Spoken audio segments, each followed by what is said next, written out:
দেখেন আজকে পত্রিকায় আছে সেই সাঈদের হত্যার সঙ্গে যুক্ত বলে 16 বছরের একটা শিশু একটা কিশোরকে গ্রেপ্তার করে রাখা হয়েছে। তাকে জেলে রাখা হয়েছে। তার বাবার কথা আপনারা শুনেছেন। পুলিশ বলেছে মানুষের মৃত্যু সন্ত্রাসীদের গুলিতে, তাদের গুলিতে নয়। স্বরাষ্ট্রমন্ত্রী বলেছিলেন পুলিশ যে গুলি করে প্রত্যেকটা গুলির হিসাব দিতে হয়। আমি বলছি প্রত্যেকটা গুলির হিসাব দিতে হবে। যদি মনে করে থাকেন যে এরকম একবার বললাম, একটা বিরাট বক্তৃতা করলাম, বাবা পেয়ে গেলাম, ওই রকম হবে না। ওই কাহিনী এখন চলবে না। সবাই দেখেছে কিভাবে আবু সাঈদের মৃত্যু হয়েছে। নাকি কান্না মায়া কান্নাও চলবে না।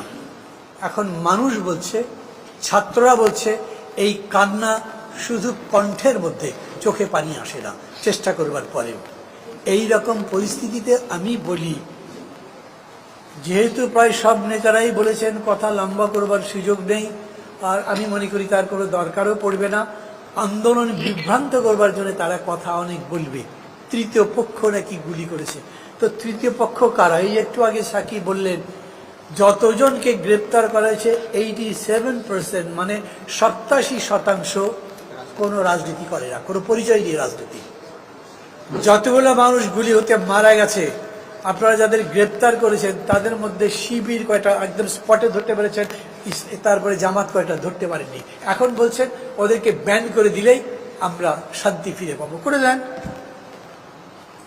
তারপরেও আমরা দেখব সত্যি সত্যি শান্তি কতখানি ফেরে। কেন বলছি, গত 2 দিন 3 দিনে যে আন্দোলন হয়েছে, আজকেও হচ্ছে, সমস্ত কিশোর, সমস্ত ছাত্র ছাত্রী এবং ছাত্রীদের মধ্যে আমি আপনাদের বলবো, এই একটা ইয়েতে আছে নুসরাতের কিভাবে ছিনে নেওয়ার চেষ্টা করছে তার সহপাঠীকে, যেহেতু তাকে গ্রেফতার করছে।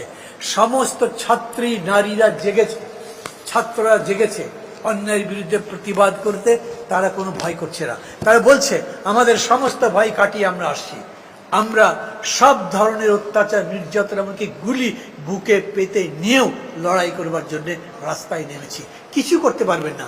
জামাত শিবিরকে ব্যান করার বাহানা তুলছেন, বিএনপি শিবির জামাতের নাম দিয়ে বলছেন তৃতীয় পক্ষ, তো ওদেরকেও পারলে দেখান না সব রকম চেষ্টা করে থামাতে পারবেন না।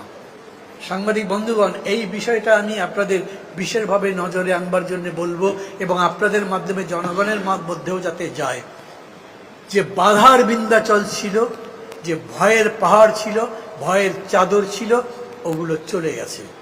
যেইভাবে লড়াই করছে তারা, যেইভাবে লড়াই করছে শিক্ষক, গুরুজন মানে মুরব্বীরা, আইনজীবীরা, সাংবাদিকরা, সবাই যেরকম করে নেমেছে, তাতে এই সরকারের মৃত্যু ঘণ্টা বেজেছে।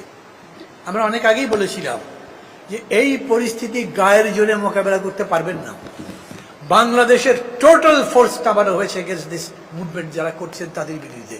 থামাতে তো পারেননি, একই রকম নির্যাতন করে বেড়াচ্ছেন। হাসপাতালে এখন আইনজীবীরা মামলা দিয়েছেন, আর্জি দিয়েছেন যে এইভাবে গুলি করা বন্ধ করো, আর ওই 6 জনকে যে গ্রেপ্তার করে নিয়ে গেছো না, কি করেছো, ওদেরকে ছেড়ে দাও। একজন জাজ অসুস্থ হয়ে গেছেন, 3 দিন পার হয়ে গেল, ওটার কোনো জাজমেন্টই নাই, তারপরে পুলিশ আবার গুলি করবে। সেই সাহস গতকাল দেখিনি। পুলিশ নিয়ে অনেক কথা সবাই বলেছেন, এটা তো আসলে পুলিশ লীগ। আমি বলি যদি এই পুলিশ লীগের মধ্যে ভোট দেন, তাহলে আমরা মানে অপোজিশন মানে ছাত্ররা বেশি ভোট পাবে। পুলিশে তারা কেবল পজিশন ওয়াইজ কিছু কিছু কর্মকর্তাদের জায়গায় নিজেদের ক্যাডার বসিয়েছে, এবং তারা ওসি থেকে শুরু করে অন্য জায়গায়। এই জন্য রাস্তার মধ্যে তারা বলে ওরা তো পাকিস্তানের চর, যা পাকিস্তানে চলে যায়। লজ্জাও করে না প্রধানমন্ত্রী এই কথা বলবার পরে উনি সেই পুলিশের কোনো ব্যবস্থা করতে পারেন না।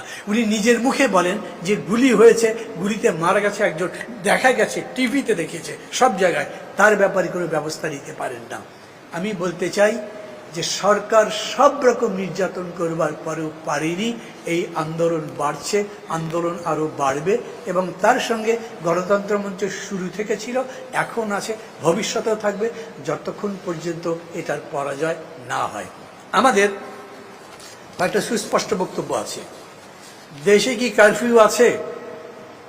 আছে, সরকার ঘোষণা করেছে, কিন্তু সকাল 7টা থেকে রাত 8টা পর্যন্ত গাড়ি ঘোড়া সব চলে। কোনো কারফিউ এরকম হয়েছিল জীবনে দেখেছেন কেউ? যাদের বয়স ছিল এক সময় পাকিস্তান বলে কারফিউ দেখেছেন বা পরে কারফিউ দেখেছেন, ওই রকম হয়নি যে মানুষ রাস্তায় বেরোতে পেরেছে। এরা জানে কারফিউ দিয়ে ঠেকানো যাবে না, অতএব কারফিউ দিয়ে ব্যবস্থা রেখেছে যাতে দরকার লাগলেই আইন শৃঙ্খলা বাহিনী পথে নামতে পারে। এটাও বন্ধ হয়ে যাবে। আমরা জানি যারা গুলি করছে পুলিশদের বলি, যে দুইজন অফিসার বলে পাকিস্তানি চক্র, বাকিরা চুপ করে থাকে। নির্দেশের কারণে এই ঘটনা ঘটে, কিন্তু বহু জায়গায় আমরা দেখছি ভিন্ন রকম ঘটনা ঘটতে। এই পুরা জিনিসটা উল্টে যাবে, সেটার জন্য খুব বেশি সময় লাগবে না। আমি বলবো এই রকম রং তামাশা বাদ দিয়ে কারফিউ তুলে দেন।